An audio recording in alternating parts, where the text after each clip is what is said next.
Okay guys, this is the first video for Unit 1, Real Number System. We are on lesson 1.1 today, which is square roots and cube roots or radicals. Okay. So let's talk about squares and square roots. So the squares and square roots are opposites of each other. And what I mean by opposites of each other is that they undo each other. So like for example, adding and subtracting, those are opposites of each other. So like if I was to add 3 to something, to undo it, I would subtract 3. So that's the opposite.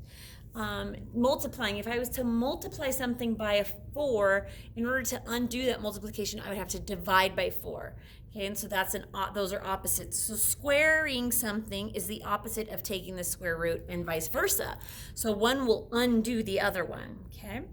So let's just kind of talk about what these mean, or what a square and a square root is. So a perfect square, and fill in as you go along, is the product, and remember product means multiplication, so you can put a little multiplication sign right there, of a whole number. A whole number is one without decimal points, multiplied by itself. And one thing you want to think of when we're talking about squares and is the area of a square. Okay, so if I got this square and I don't know the area inside, let's say I don't know that area in there, but I know the side lengths. So let's draw another square over here. Oops, that is so not a perfect square, but just pretend like it is. If I know that the side lengths are all 2, okay, to find the area of that square, I would do length times width, which is the same because the square has all equal sides, as 2 times 2. So a whole number multiplied by itself again, okay? And then we would end up with the area being 4. So the square root, so the opposite of squaring something is taking the square root. It's the one that has that cool little symbol right there, okay, is a number multiplied by itself to get the number underneath, and this is what we call a radical. Okay, this little symbol right here is a radical. So whatever number is underneath the radical, well, we want to figure out what number times itself will give us that number. So let's look at 16. So let's talk about what some products of 16 are. So we can get 16 by doing 2 times 8. We can get 16 by doing 4 times 4. And I want to say that's all. Yeah, those are all the factors of 16. So notice how this one right here is a number times itself. Okay, so that means that if this number was under the square root sign or radical sign, which it is, its square root would be this 4, because it's the number multiplied by itself, whatever that number is. So this number is 4, 4 times 4. Okay, so one thing we want to kind of be aware of is this right here. Okay, you are going to see this written like this most of the time. In fact, I don't know when you'll ever see it written like this, but there's always that chance. Notice how that 2 is kind of nestled up inside there. That means square root. Okay, now that becomes important when we do cube roots, but for now, you're going to see most of them just like this. If there's no number, it automatically means take the square root of that number. Okay, so let's talk about cubes now and cube roots. Again, cubes and cube roots are the opposite of each other. So if I cube something, in order to undo it, I want to take the cube root of it. Okay, so a perfect cube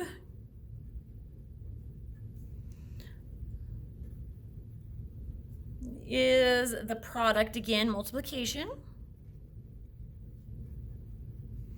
of a whole number, again, multiplied by itself twice.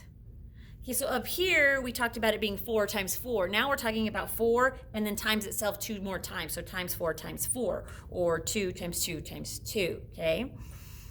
So one thing you want to do, so cubing is a lot like taking the volume, okay? So when I've got this cube with a volume, or when I'm trying to find the volume, I do length times width times height, which for a cube, all those sides are going to be equal.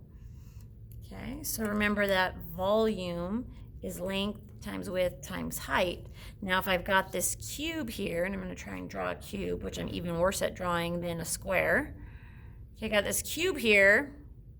Wow, that is just an awesome cube, you guys.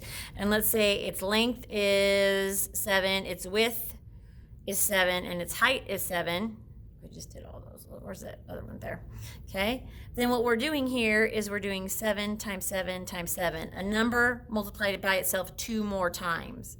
Okay, which would give us 7 times 7 is 49, and 49 times 7 is 343. Okay. All right, so then the cube root, which is the opposite of cubing something, is the number multiplied by itself 2 more times to get the number under, again, the radical. But notice how this radical has this little 3 in it, okay? That's what lets me know that we're talking cube and cube roots rather than square and square roots. Okay, so that's, look here, pay attention here. Okay, notice how this 3 is really big out in front and this 3 is really small, kind of nestled up in there. This one right here is not the same as this one here. This means 3 times the square root of what number is under there.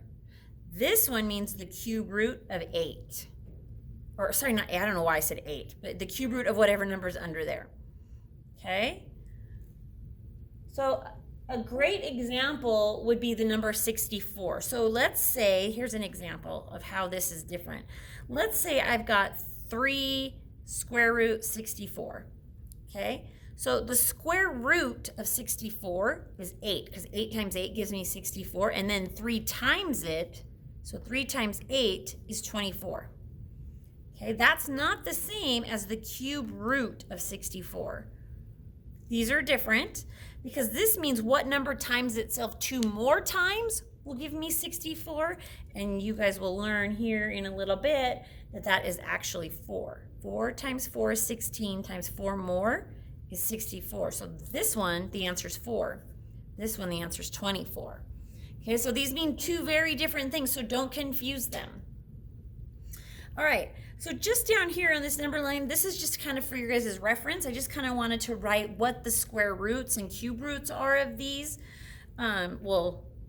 So this one would look like, so the square root of 1 is actually 1, because 1 times 1 gives me 1, okay?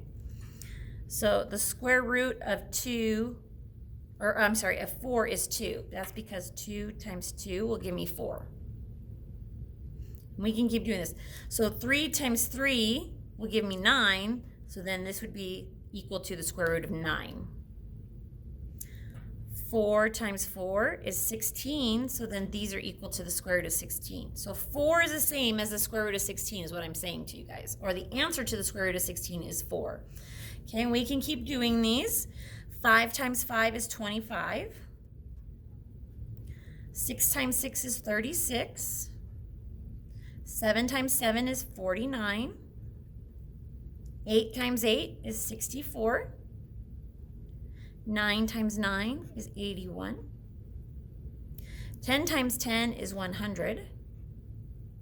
11 times 11 is 121. And 12 times 12 is 144. You see, these are the ones that you should know off the top of your head. If I ask you, what's the square root of 36? You should automatically know that that is 6, okay? Hopefully by the time we're done with this unit, you'll have these kind of memorized in your head. The rest after that, I don't expect you to memorize. And the ones in between, I don't expect you to memorize, okay? Now let's talk about cube roots. So I just expect you to kind of know the top 5, the first 5 cube roots off the top of your head. So the cube root of 1 will give me 1. That's because 1 times 1 times 1 is 1. So 2 times 2 times 2, 2 times 2 is 4. 4 times 2 is 8. So this one would be the cube root of 8. 3 times 3 times 3. 3 times 3 is 9. And 9 times 3 is 27. So this is the cube root of 27. Wow, that was messy. 4 times 4 times 4 we talked about up here is 64. So it's the cube root of 64. And then 5 times 5 times 5. So 5 times 5 is 25, times another 5 is 125. He just wants to, these are just to kind of reference later, like if you're like, oh, I don't remember if that was 9 or 8, what's the square root of 81? I don't remember, you can kind of look back here. Okay, now let me show you how to find these things on the calculator. Okay, so up here, hopefully you've got your calculator in front of you so you can kind of see how this works. So to do the square root, so when you want to do this, okay, this is how you do it on your calculator. So you're going to hit the second button. Okay, so the second button on my calculator is the green one. And then you're going to look for this button that has the x squared, and you'll see right above it, it's got the square root symbol. You can push that, and then you can just type in whatever number you're looking to find and hit enter. Okay. Then on this one over here, to do cube roots, it's a little different. Okay, and you want to make sure that you really pay attention here because you could accidentally do this instead of this.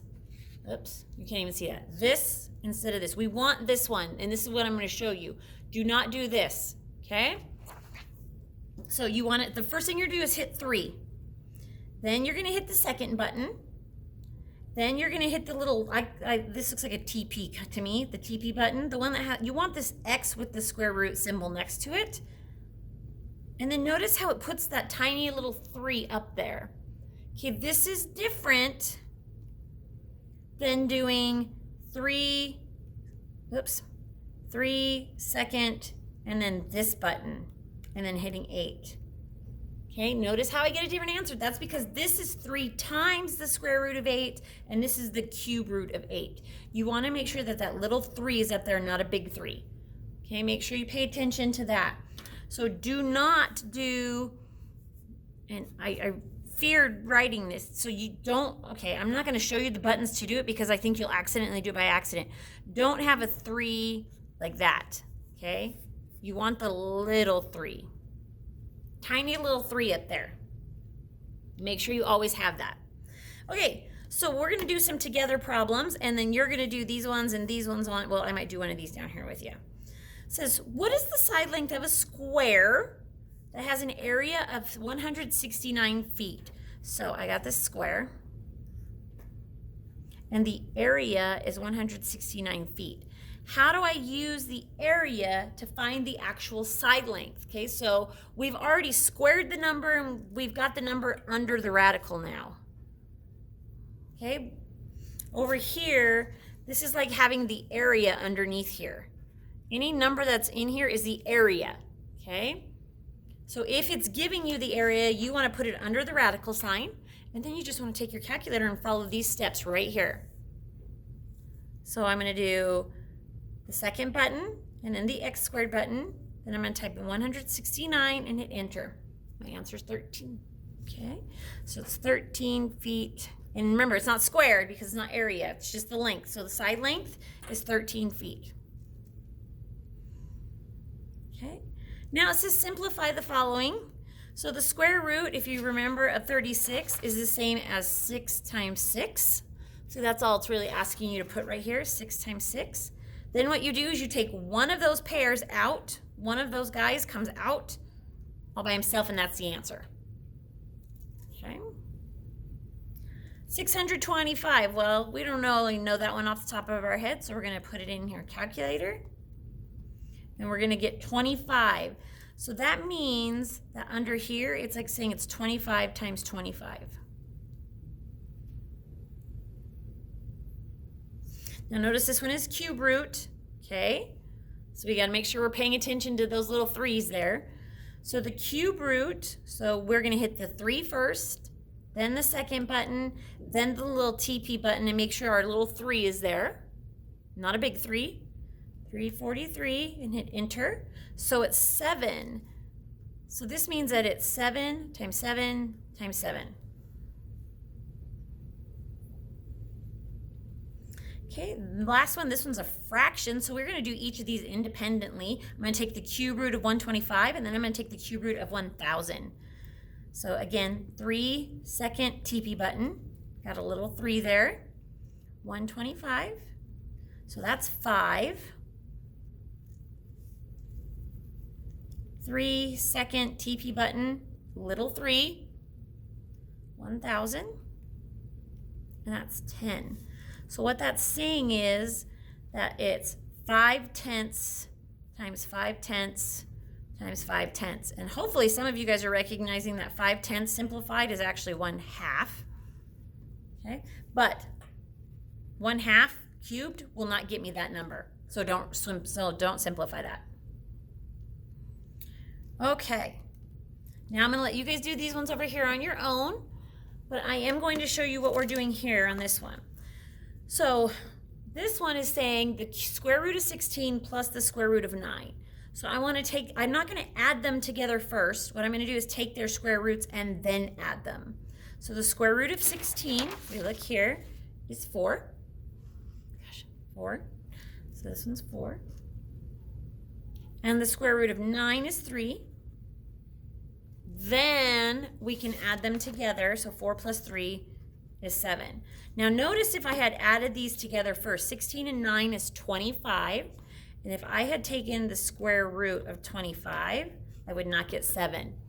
Okay? The only time you want to add them first or subtract them or do whatever is in under the radical first is when it looks like this. This one right here, you want to do 25 minus 9 before you take the square root because the whole thing is under one square root or radical sign. Okay, when they're separated like this, you've got to take the square root of them before you add or subtract or do whatever kind of math it's asking you to do. All right, guys, I know this video is kind of long for the first one, but it's just because I'm trying to get you guys used to it. Eventually, they'll go a lot faster. All right, have a great day. See you later.